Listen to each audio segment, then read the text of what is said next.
today on Rappler. May malungkot tayong balita.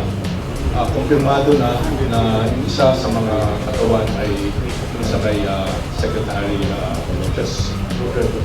The body of Interior Secretary Jesse Robredo is found 3 days after his plane crash.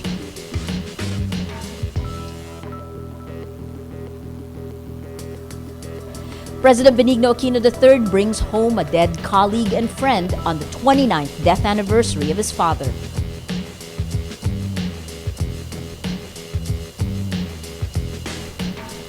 And the late Interior Secretary Jesse Robredo leaves a legacy of transparency and citizens' participation in governance.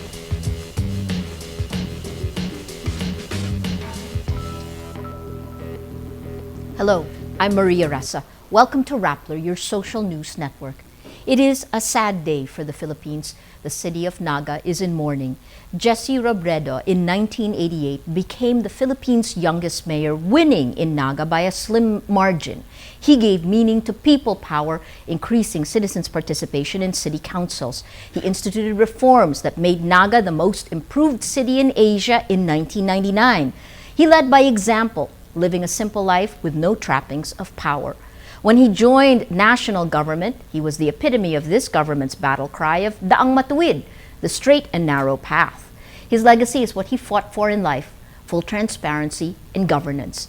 Ayi Macaraig is live from Masbate, where they found Jesse Robredo's body this morning. Ayi, are you there? Tell us what it's like there now. Well, after 3 long days of searching and waiting, divers found the body of Interior and Local Government Secretary Jesse Robredo at about 7:45 to 8:15 this morning. But the work of Task Force Kalihim is still far from over. The team promises to retrieve the bodies of the 2 pilots with the same intensity. The families of the 2 pilots are also in Masbate. All of this happened soon after the early evening hours of Saturday when news of the plane crash came out and 1 man was fished out of the water, June Abrasado. Let's see the chain of events from Ayi Macaraig. There are no statements yet, but the body language of top cabinet, police, and military officials speaks volumes. Soon, aides ask the media to prepare for an important announcement. Kumpirmado na yung isa sa mga katawan ay yung sa kay Secretary Jesse Robredo. In-inform natin ng Pangulo at natawagan ng Pangulo ang kanyang misis.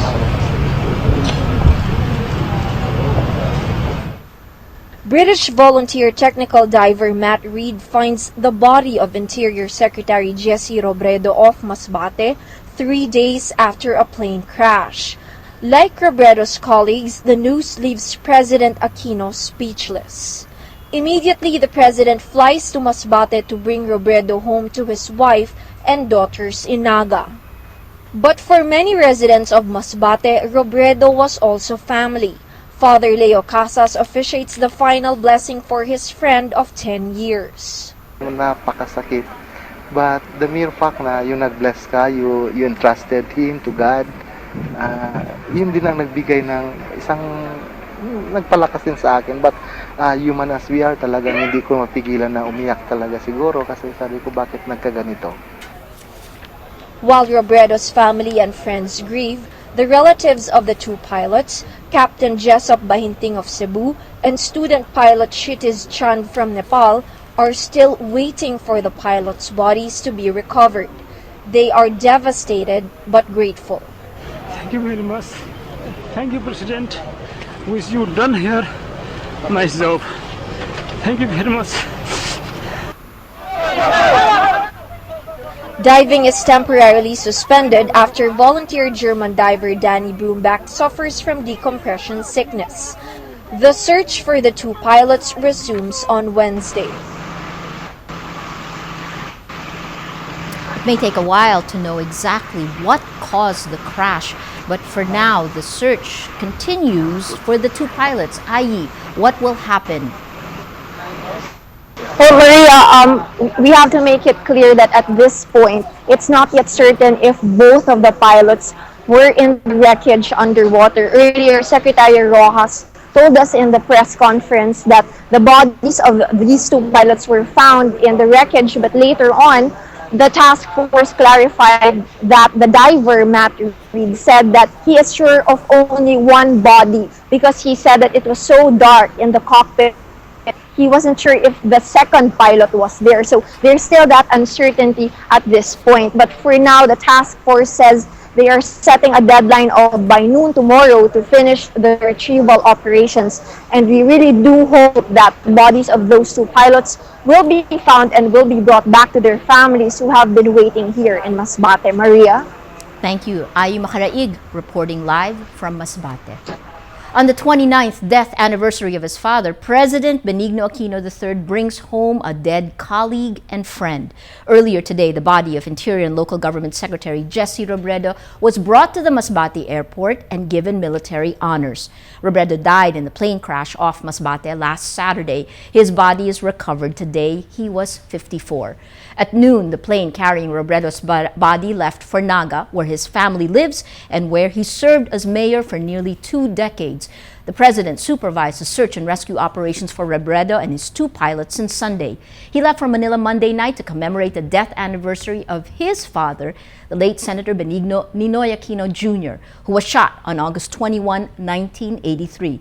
Natasha Gutierrez reports on Robredo's last homecoming. Tears, wails, grief. May malungkot tayong balita. The morning starts with devastating news.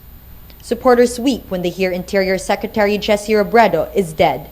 His body found 3 days after his plane crashed in Masbate. Volunteers who kept vigil are in shock. Their hopes he would come back alive shattered. In seconds, an empty house fills with people. The air is heavy, words few and far between. Kahit po mga personal na namin na problema, tinatanong kami kung ano ang mga problema namin sa opisina, sa aming trabaho. At noon, Robredo's wife Lenny and their 3 daughters ride a van to the Naga airport to claim his body from Masbate. There, they meet President Benigno Aquino, who helps to bring Robredo's body from the airport to the funeral parlor. Aquino's cabinet secretaries are in Naga, joined by other public officials to pay their respects to a beloved peer. On the streets, yellow ribbons appear, and hours before the wake, people are walking wearing yellow, Robredo's favorite color. Wala na po yan. Maraming natutulungan na eh. Parang hindi siya patay. Hindi siya patay. Hundreds are expected to attend the wake to say a final goodbye to the man who served Naga for 18 years. The outpour of grief and support here is symbolic of the admiration they have for Robredo. While his death saddens locals, they find comfort in that his body was found and that he is back here in Naga. For them, Robredo is finally home. Natasha Gutierrez, Rappler, Naga City. Most Filipinos never met the late DILG secretary, but many used social networking site Twitter to remember Robredo, who despite his numerous awards and honors remained a humble man. President Aquino calls him sincere and genuine. Vice President Jejomar Binay offers condolences to the Robredo family and urges everyone to pray for them. U.S. Ambassador to Thailand, Christy Kenny, says the DILG secretary will be deeply missed. Senator Pia Cayetano praised the families of Secretary Robredo and pilots Bahinting and Chand be enveloped in love at this difficult time. Twitter user Ariane Avenido says her entire family is affected by Secretary Robredo's death, while Alejandro Rex tweets, "He led by example, now it's our turn to do our part." Michelle LD says Secretary Jesse Robredo proved that honorable and effective governance is not a myth or a mere ideal. Arnold Romero says Robredo is a fresh break from traditional politicians. And Z Codizar tweets, "We need more government officials like him." Until the eve of the plane crash that killed him, the late Interior Secretary Robredo aggressively pushed for the full disclosure policy, a DILG initiative that ensures government transparency. DILG says Robredo wanted the public to support it. It requires local governments to disclose 12 to 15 important financial documents to show the public how funds are spent. DILG says based on Pulse Asian Social Weather Station surveys, nearly 1,700 or 99% of local government units have complied with the policy as of June. Typhoon Igme, international codename Tembin, strengthens as it moves northwest and heads toward Taiwan.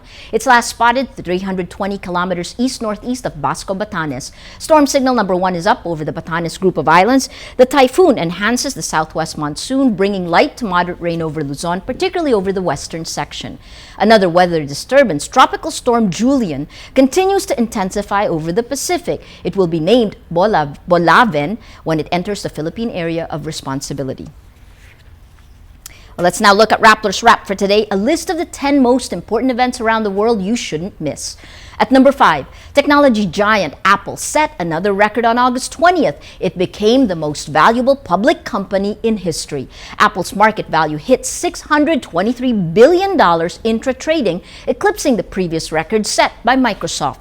The anticipated September launch of the new iPhone, coupled with rumors of a smaller iPad and a more feature-rich Apple TV, lift Apple's stock in recent weeks. Apple is on track to be the world's largest technology company in terms of sales by the end of the year. At number 7, a Chinese court suspends the death sentence of Gu Kailai, the wife of disgraced political leader Bo Xilai. She was found guilty of murdering British businessman Neil Heywood in a case that rocked the Communist Party. The case brought down her husband Bo, a charismatic but divisive politician, and exposed deep divisions in the ruling Communist Party before a generational handover of power due to start later this year. Gu confesses to killing 41-year-old Heywood by pouring poison down his throat, saying Heywood threatened her son after a business deal went sour. At number 8, a new high-speed undersea data cable connects Japan, Malaysia, Singapore, and the Philippines. The 7,800-kilometer Asia Submarine Cable Express transfers data via an optical fiber system at 40 gigabits per second. That's equivalent to downloading a high-resolution DVD in about 2 seconds, 3 milliseconds faster than any other cable between Singapore and Tokyo. Involved are Japan's NTT, Philippines PLDT, Singapore StarHub, and Telecom Malaysia. And at number 9, U.S. President Barack Obama bluntly warned Syrian President Bashar al-Assad not to cross a, quote, red line by using chemical or biological weapons in his country's bloody conflict. The U.S. president suggests it would prompt the United States to consider a military response. This is Obama's strongest language to date. He has been reluctant to get the U.S. involved in another war in the Middle East, refusing to arm rebels fighting Assad. For the full top 10, visit Rappler.com's The Wrap. Every story on Rappler has a mood meter which has 8 moods for you to choose from. Click on one and your vote will go to the Mood Navigator, which then pulls together all the votes from each story and chooses the top 10 stories.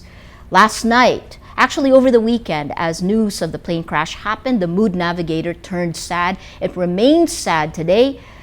The story today, the top story, Robredo body found, 94% sad. But it's interesting to see that the story that has gotten the most number of votes is still about Tito Sotto, charges of plagiarism. This story, up until last night, was actually angry, and then overnight became inspired, and then just very recently turned angry again. A tug of war between supporters and and those against it. So today, the number of votes, today most people are sad. Well, that's Rappler's newscast for today, Tuesday, August 21, 2012. Visit Rappler.com and watch our newscast Monday to Friday. Tell us how you feel on our mood meter. I'm Maria Ressa. As we say at Rappler, tomorrow begins today.